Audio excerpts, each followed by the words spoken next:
안녕하십니까? 늦음이 성령을 강구하는 하늘숲 새벽 묵상 시간에 오신 여러분들을 환영합니다. 오늘 말씀의 제목은 이 세상의 일시적 통치자입니다. 이번 교과의 핵심인 교전 수칙에 대해서 이번 수요일 서재에서는 매우 명쾌한 답을 우리에게 제시해 줍니다. 교전 수칙이란 과연 무엇인가? 라고 하는 이 부분에 대해서 좀 더 깊이 생각해 볼 필요가 있습니다.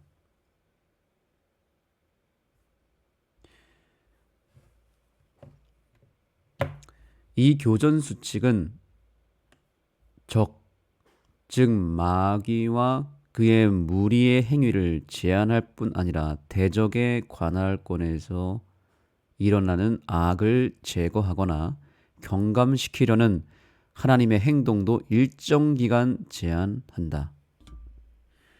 주님은 결코 약속을 어기지 않으시므로 동의하신 교전 수칙의 범위, 즉 마귀에게 제한적이고 일시적인 통치권을 부여하신 범위 내에서 하나님은 당신의 본래의 권능을 약화시키지 않으면서 미래의 행동 양상을 도덕적으로 제한하신다.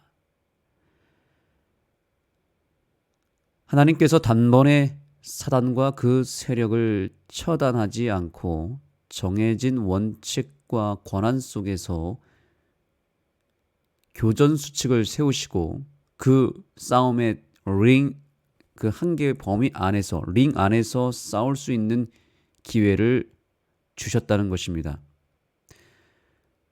정해진 시간과 정해진 범위 안에서 사단이 활동하게 만들어 놨다는 거죠.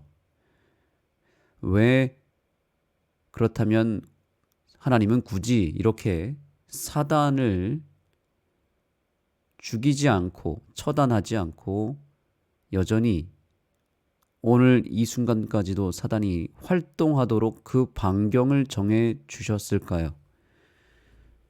그저 십자가에서 이 대쟁투를 종결시켰어야 하지 않았을까요? 십자가는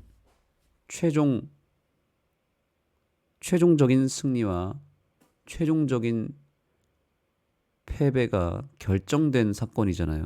그러면 십자가에서 죄가 끝났으면 얼마나 좋았을까요? 십자가에서 마귀도 죽고 죄도 즉시로 정결케 되는 그런 과정이 십자가에서 일어났다면 이 세상이, 이 지구가 이미 구원받고 이제 완전히 정화됐을 텐데 왜 2000년이 넘도록 하나님은 사단을 내버려 두셨을까요? 여기에는 몇 가지 이유가 있습니다. 첫째로 이 싸움을 통해서 사단의 본성과 그 세력의 실체를 더 적나라하게 드러내시기 위함입니다. 만약에 사단이 십자가에서 즉각 심판을 받고 멸절되었더라면 사단의 실체와 그 죄가 가져다주는 흉악성과 그 죄의 어떻게 보면 죄의 절정을 우리가 다 보지 못하고 끝나버리게 됩니다. 더 밝힐 것이 많은데 그냥 십자가에서 뚝딱 끝내버리고 사단도 죽이고 죄도 끝내버렸다면 온 우주로 하여금 이 죄에 대한 실물 교훈을 다 보지 못한 채 조금은 아쉬운 어떤 결과를 남겼을지도 모른다는 거죠. 십자가를 통해서 사단의 패망은 분명히 결정이 되었습니다. 그런데도 사단을 그냥 내버려 둠으로 인해서 사단은 이제 패배가 확실시 되었기 때문에 더 이상 감추거나 속일 필요가 없어져 버렸습니다. 더 이상 예모 있게 활동할 필요도 없어졌고 그래서 사단은 자기의 정체를 대놓고 드러내도 별 문제가 없었습니다. 이것은 사단의 입장입니다. 그러니까 십자가 전까지는 사단이 어떻게든 속이려고 했고 자신의 모습을 감추면서 예수님이 십자가에서 실패하도록 만들었습니다. 예수님이 단 한 톨이라도 죄를 범하면 한 털의 죄만 발견돼도 예수님이 영원한 패배와 사단의 영원한 승리가 결정되고 그 십자가에 오르지 못하게 함으로써 그 십자가를 어떻게든 더럽히고 방해했더라면 사단은 또 승리하게 됩니다. 더 큰 혼란을 가져다 줬겠죠. 그러면 사단은 이제 완전히 이 싸움에서 역전을 하게 되는 것입니다. 그래서 십자가 전까지는 사단도 아주 교묘한 방법들을 가지고 다양하게 예수님을 공격하고 또한 사람들을 속이는 일을 했습니다. 그런데 이제는 십자가에서 완전히 예수님이 승리해 버렸습니다. 그러면 사단의 입장에서는 어떻게 자세가 바뀔까요? 전쟁이 끝났기 때문에 이제는 사단도 막무가내로 자기의 정체를 대놓고 드러내면서 이제는 눈치 보지 않고 그냥 자기의 실체를 그대로 드러내는 형태로 갈 수밖에 없습니다. 십자가 이후로 사단은 본격적으로 자신의 본성대로 더 대담하게 행동했고 시간이 지날수록 자신의 실체와 죄의 실체를 만천하에 공개하는데 조금도 일말의 양심도 없고 두려움도 없고 더 노골적으로 죄의 실체를 드러내고 자신의 실체를 드러내기 시작하여 오늘날까지 오게 된 것입니다. 자, 그래서 교훈의 말씀을 잠깐 보시면요. 하나님의 약속에 대한 의문이 있지만 하나님의 역사에 대한 의문이 있지만 대쟁투의 배경과 그분이 악을 다루는 법을 이해하면 최후의 승리를 거둘 때까지 세상이 왜 이런 모습인지를 이해할 수 있다.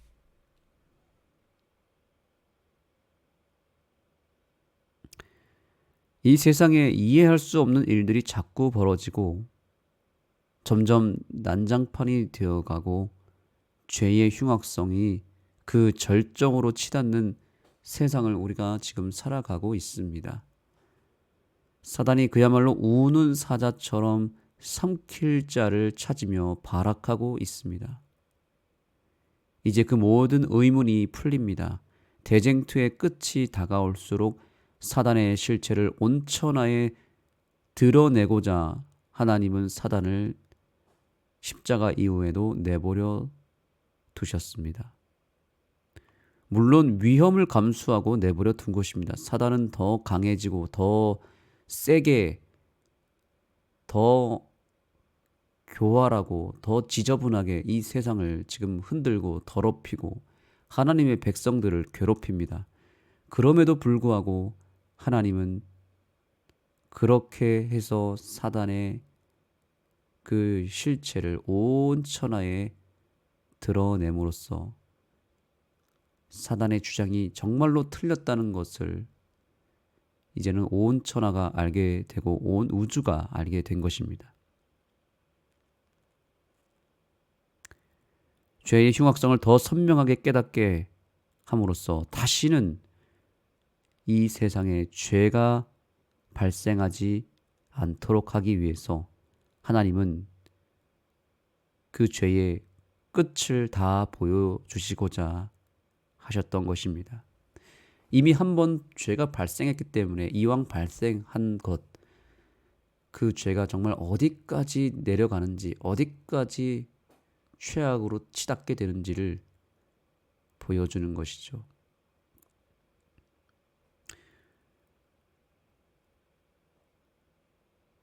그러므로 우리는 잘 버티고 이겨내고 견디는 것이 중요합니다. 세상에는 정말 알 수 없는 일들이 벌어지죠.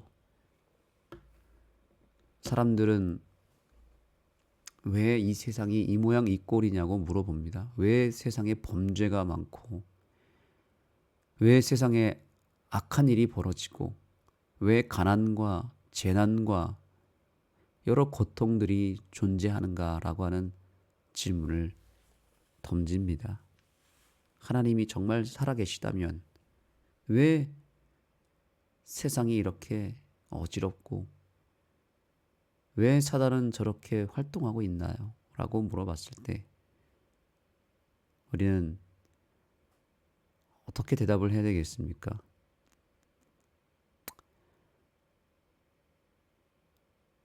세상에 많은 치과 의사가 있는데 그런데 왜 세상에는 충치 환자가 이렇게 많을까요? 치과 의사가 없어서 그런 것인가요? 그렇지 않죠. 그들이 제때 치과를 찾지 않았기 때문에 치아 관리를 하지 않고 내버려 뒀기 때문에 점점 썩어서 결국에는 충치가 생긴 것이죠. 치과를 자주 찾았더라면, 그래서 관리를 했더라면 충치를 극복했겠죠. 세상에 수많은 죄악들이 범람하는 이유는 하나님이 없어서가 아니라 우리가 하나님을 찾지 않았기 때문인 것입니다. 지금도 여전히 기회가 있죠. 오늘 하루를 시작할 때 만약에 이것은 참 거의 불가능한 일이기도 하겠지만 전 세계에 있는 사람들이 회개하여 전 세계 70억 인구가 일제히 하나님을 향하여 찬양하고 하나님께 기도하며 부르짖을 때 하나님을 향하여 도움을 요청할 때 어떤 일이 벌어질까요? 아마 그 즉시로 예수님이 재림하실지도 모릅니다. 하나님을 찾으면 주님은 만나주시고 우리와 함께 해주실 것입니다. 그러나 세상 사람들이 하나님을 등지고 하나님과 아무런 상관없이 살기 때문에 이 세상이 지금 더 어지럽게 되는 것입니다. 오늘 우리 개인의 삶을 돌아볼 때 우리의 삶의 여러 가지 삶의 어두운 부분과 여전히 해결되지 못한 죄의 문제와 또 내 삶에 여러 문제들이 있을 것을 압니다. 답은 한 가지입니다. 오늘도 우리가 예수님을 찾으면 됩니다. 하루를 시작할 때 우리가 주님을 선택하고 주님의 말씀을 선택하고 주님의 말씀대로 살겠다는 순종의 선택을 하게 될 때 한 걸음 한 걸음 나아가는 모든 삶의 순간이 기적이 될 것이고 예수님과 함께 동행하는 행복한 순간이 될 것이며 마침내 우리가 이 하루를 승리하게 될 때 하나님은 기뻐하실 것입니다. 그러므로 지금은 사단이 더 발악하고 더 우리를 끌어내리고 더 무너뜨리고자 힘을 쓰고 있는 상황입니다. 우리도 힘을 써야 됩니다. 어떤 힘입니까? 믿음의 힘을 써야 됩니다. 사단의 공격을 물리치고 그러기 위하여 이 하루 시작을 내 삶을 주님께 헌신하여 드리는 것입니다. 완전히 내 마음도 내 생각도 내 모든 판단도 내 계획도 남김없이 다 주님 손에 내어 맡길 때에 우리는 안전할 수 있습니다.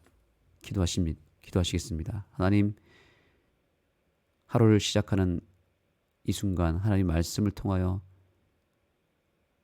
우리에게 힘 주시고 예수님과 함께 이 하루를 시작하게 해주셔서 감사합니다. 하나님, 우리도 주님께서 그냥 손을 놔버리고 내버려 두면 우리도 사단과 똑같은 인생이 될 것입니다. 점점 더 죄의 흉악성이 드러나고 우리의 실체가 드러나게 되면서 우리가 사단의 자식이 되고 사단의 백성인 것이 더 드러날 뿐입니다. 그런 우리의 인생, 그런 우리의 운명을 불쌍히 여기셔서 오늘도 우리에게 찾아오셔서 다시 돌아오라고 하는 주님의 음성을 듣게 해주셨사오니 오늘도 우리가 다시 예수님의 자녀로 하늘의 백성으로 다시 태어나는 이 아침이 되게 해주시고, 그래서 오늘 하루의 삶이 우리의 운명을 결정한다는 것을 기억하며 예수님이 곧 오늘 혹은 내일 오신다라고 하는 확신 속에 오늘의 삶을 더 신중하게 살게 하시고 사단에게 내 영혼이 빼앗기지 아니하도록 잘 간수하여 주님께 처음부터 내 인생을 바치고 하루를 시작하는 이 아침이 되게 하여 주옵소서. 예수님의 이름으로 간절히 기도드립니다. 아멘. 이제 기도의 시간을 갖겠습니다. 오늘도 우리가 하루를 승리하며 예수님과 동행할 수 있도록 늦은 빛 성령을 간구하시기 바랍니다. 구하는 자에게 성령을 주시겠다 그랬고 성령의 침례를 받는 자가 예수님과 같은 삶을 살게 될 것입니다. 그것을 위해서 먼저 간구하시기 바랍니다. 또한 우리 교회 선교사 엔젤 선교사를 위해서 오늘 특별히 기도하기를 원합니다. 우리 엔젤 선교사님의 아버님이 지금 폐암 말기 판정을 갑자기 받으셨다고 합니다. 그래서 많이 놀랬고 또 우리 선교사님이 저에게 문자로 기도 요청을 하셨습니다. 우리 교회에 우리 필리핀 선교사 엔젤 선교사를 위하여 기도하시고 그 가정에 찾아온 위기를 믿음으로 극복하고 우리 선교사님의 아버님이 생명의 근원 되시는 예수님을 붙잡고 반드시 회복이 되고 무엇보다 그 영혼이 구원을 받는 기회가 되도록 기도해 주시면 감사하겠습니다. 찬미 한 곡을 듣고 기도하는 시간을 갖겠습니다.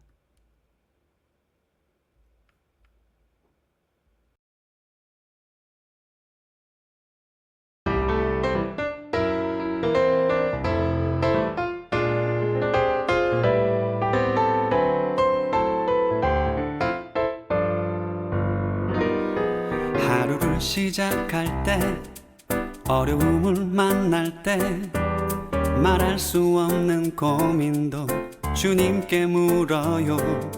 주님 어디로 갈까요? 주님 어떻게 할까요? 주님 음성을 따라 나는 걸어가지요. 순종의 걸음마다 평안이 깃들고 내가 생각지도 못한 주의 뜻 이루어지니 지쳐있던 내 맘에 새 힘이 솟아나지요. 순종의 기쁨을 누려요.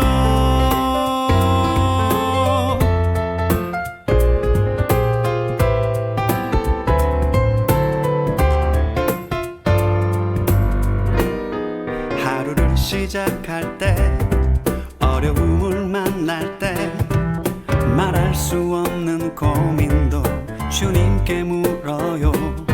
주님 어디로 갈까요? 주님 어떻게 할까요?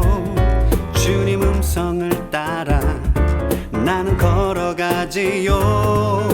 순종의 걸음마다 평안이 깃들고 내가 생각지도 못한 주의 뜻 이루어지니 지쳐있던 내 맘에 새 힘이 솟아나지요. 순종의 기쁨을 누려